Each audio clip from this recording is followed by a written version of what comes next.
Vous êtes des milliers à passer ici chaque jour. Et pourtant, cette place cache une histoire assez incroyable. Sur cette place, Napoléon a failli mourir. Et 30 ans plus tard, c'est lui qui va contribuer à lui donner sa forme. Avant d'être la place Foch, elle s'appelait a Piazza di l'Olmo, la place de l'Orme. Ajaccio, à l'époque, ce n'est pas encore la ville que vous connaissez.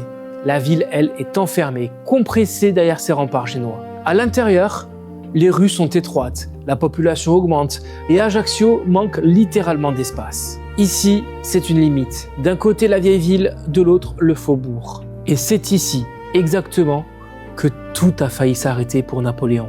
Juillet 1790. Napoléon a 20 ans.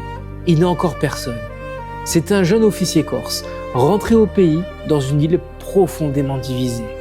Sur cette place, il est pris à partie par une foule hostile.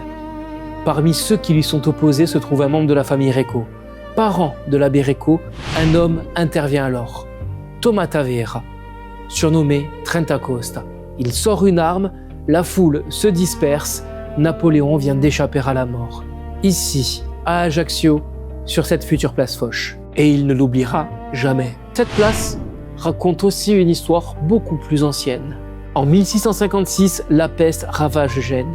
À Ajaccio, les magnifiques anciens placent alors la cité sous la protection de la Vierge. Et selon la tradition, les navires contaminés n'accosteront jamais dans le golfe. Depuis, chaque 17 et 18 mars, la ville célèbre Amadonuccia. À la tombée du jour, les bougies envahissent les rues et cette place devient l'un des cœurs de cette célébration. Napoléon a marqué cette place, mais pour les Ajacciens, elle raconte surtout une autre histoire. Celle d'une ville qui se place sous la protection de sa Amadonuccia.